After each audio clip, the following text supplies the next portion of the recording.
இந்த பிரபஞ்சம் உங்களை ஈர்க்கச் செய்தால் நீங்கள் ஈர்க்கப்படுவீர்களா? உங்கள் ஆழ் மனதின் எண்ணம் என்னவோ அது கடலாக இருந்தாலும் உங்களால் கட்டி போட முடியும். அதற்கு சான்றே இந்த பதிவில் நான் பேசப்போகும் அத்தனையும் உண்மை சம்பவமே. அனைத்துலக தமிழ் மக்களுக்கும் வணக்கம். நான் உங்கள் ரவிவர்மா. உலகத்தில் ஏதோ ஒரு ஓரம் வசித்து வந்த ஒரு வீரன். நிஜத்தில் அவன் ஒரு போர்க்குணம் கொண்ட போர் வீரன். அந்த வீரனை பற்றி புதிதாக சொல்ல அறிமுகம் தேவையில்லை. அந்த போர்க்குணம் கொண்ட போர் வீரனின் பெயர் மைக் டைசன். எத்தனையோ விஷயங்கள் மைக் டைசனை பற்றி கேள்விப்பட்டிருப்பீர்கள். ஆனால் இது கேள்விப்படாத ஒன்று. தன் சிறு வயதிலிருந்தே குத்துச்சண்டையின் மேல் அலாதி வெறியும் பயிற்சியும் கொண்ட வீரனே இந்த மைக் டைசன்.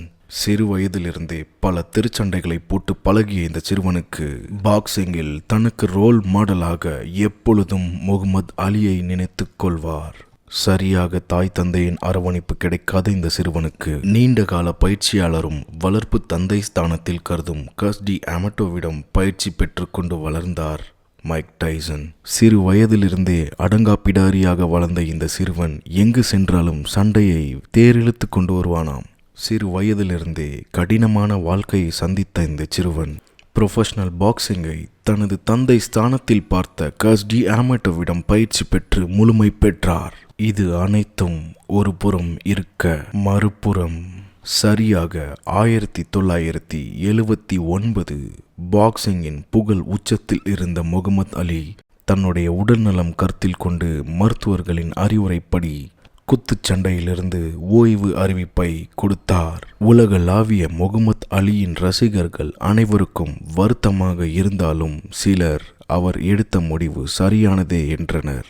ஆனால் சில சந்தர்ப்ப சூழ்நிலைகள் மற்றும் அழுத்தத்தால் மீண்டும் வருகிறேன் என்று கூறினார் முகமது அலி. அதற்கு காரணம் லாரி ஓம்ஸ் என்னும் சக வீரனின் பேச்சுக்களும் கூட முகமது அலியை தூண்டிவிட்டது. அன்று லாரி ஓம்ஸும் வளரும் வீரர்களில் ஒருவர். தனது பயிற்சி கூடத்தில் பயிற்சி பெற்ற மாணவர்களில் லாரி ஓம்ஸும் ஒருவர்.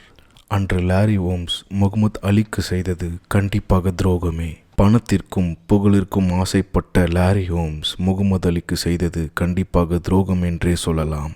தன் ஓய்வை அறிவித்த வீரனை தூண்டிவிட்டு போட்டி கலைத்ததில் லாரிக்கும் பெரிய பங்கு உண்டு.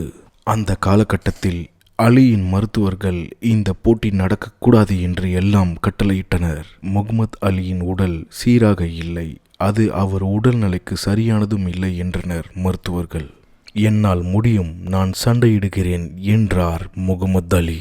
1980 அக்டோபர் 2 ஒப்பந்தத்தின்படி Muhammad Ali versus Larry Holmes போட்டி புகழ்பெற்ற லாஸ் வேகாஸில் த ரிங் ஹெவிவெயிட் சாம்பியன்ஷிப் நடந்தது. லாரி ஓம்ஸ் முதல் சுற்றிலிருந்தே முகமது அலிக்கு எதிராக ஆதிக்கம் செலுத்தினார்.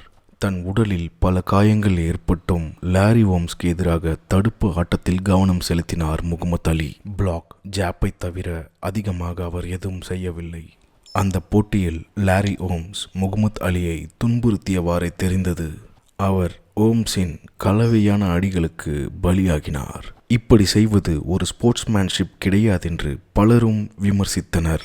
அன்று மிகவும் பிரபலமான ஏபிசியின் வைட் வேர்ல்ட் ஆஃப் ஸ்போர்ட்ஸ் வர்ணனையாளர் ஆவர்ட் கோசல் சண்டையை பார்ப்பது கடினம் என்று கூறினார். அன்று முகமது அலிக்கு நடந்தது மோசமானது, மிகவும் மோசமானது. வயதான முகமது அலியை இப்படி காட்சிப்படுத்தியிருக்க கூடாது லாரி ஓம்ஸ் என்றனர் சிலர். பலரால் ஏற்றுக்கொள்ளவும் முடியவில்லை. ஆனால் இந்த கதை இங்கு முடியவும் இல்லை. சரி, Mohammed Ali versus Larry ohms போட்டியை பற்றி பேசும்போது எதற்கு மைக் டைசனை பற்றி பேசுகிறேன் என்று நினைக்கிறீர்களா? அதற்கு வெறித்தனமான காரணம் உண்டு. டைசன் ESPN உடனான ஒரு நேர்காணலில் கூறியிருக்கிறார், என் வாழ்க்கையில் மறக்க முடியாத நாள் அன்று. ஒரு நாள் தன் தந்தை ஸ்தானத்தில் பார்க்கும் பயிற்சியாளர் கஸ்டி அமட்டோ 1 மணி நேர பயண தூரமாக என்னை ஒரு இடத்திற்கு அழைத்துச் சென்றார். ஆம், அது Mohammed Ali versus Larry ohms போட்டியை காண ஒரு பயணம். அது ஒரு மூடிய சர்க்கியூட். அங்கே ஒரு தொலைக்காட்சி பெட்டி. அப்பொழுது டைசனுக்கு சரியாக 14 வயது. அந்த தொலைக்காட்சி பெட்டியில் முகமது அலியை லாரி ஓம்ஸ் மோசமாக தாக்குவதை பார்த்தபோது அவனுக்குள் எரிந்தது நெருப்பு. தன் கண்களால் கண்டதை சொல்ல வார்த்தை இல்லாத கோபம் வந்ததாம் அந்த 14 வயது சிறுவன் டைசனுக்கு. தன் கதாநாயகன் இப்படி வீழ்ந்திருப்பதை பார்த்து கொஞ்சம் கூட ஏற்றுக்கொள்ள முடியவில்லையாம் டைசனுக்கு. கண்கள் நெருப்பாய் எரிய சற்று கண்ணீரும் வந்ததாம் டைசனுக்கு. தன் குரு கஸ்டி ஆமட்டோ முகமது அலி மேல் வைத்திருக்கும் அன்பும் பாசமும் டைசனை இன்னும் உச்சக்கட்ட கோவத்தில் கொண்டு சென்றது. லாரி மிகப்பெரிய தவறு செய்துவிட்டான் என்றார் கஸ்டி ஆமட்டோ. தன்னால் அடக்க முடியாத வெறியை நினைத்து பார்த்தான் அந்த சிறுவன் டைசன். அந்த வெறியானலாய் எரிந்தது அவனுக்குள். போட்டி முடிந்தவுடன் ஆமட்டோ, டைசன் மற்றும் 2 பயிற்சியாளர்களுடன் மீண்டும் 1 மணி நேர பயணத்தை தொடர்ந்தனர். வீட்டிற்கு செல்லும் வரை யாரும் ஒரு வார்த்தை பேசவில்லையாம். காரில் இருந்த அனைவரும் மிக கோபமாக இருந்தனர். அந்த வருத்தம் தலைக்கேறி கோபமாக மாறியதாக தெரிந்தது அனைவருக்கும். மறுநாள் கழித்து கஸ்டி ஆமட்டோ முகமது அலியிடம் தொலைபேசியில் தொடர்பு கொண்டாராம். அப்பொழுது முகமது அலி மருத்துவமனையில் அனுமதிக்கப்பட்டிருந்தார். உடன் இருந்த டைசன் தன்னால் கோபத்தை அடக்க முடியவில்லை, எனக்கு ஒரு வாய்ப்பு தாருங்கள், நான் முகமது அலியிடம் ஒரு வார்த்தை பேச வேண்டும் என்றார் அந்த 14 வயது சிறுவன்.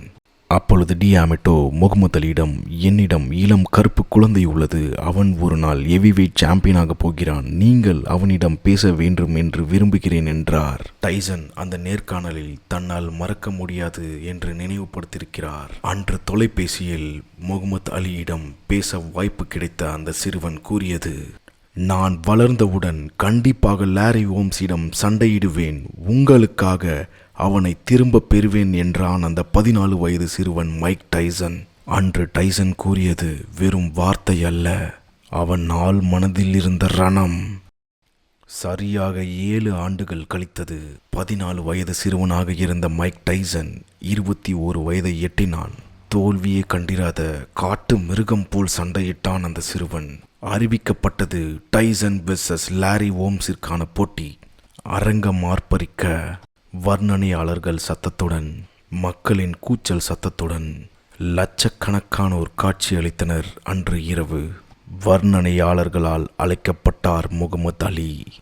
ஆமட்டோ அலியை வளையத்தில் உட்கார அழைத்தார்.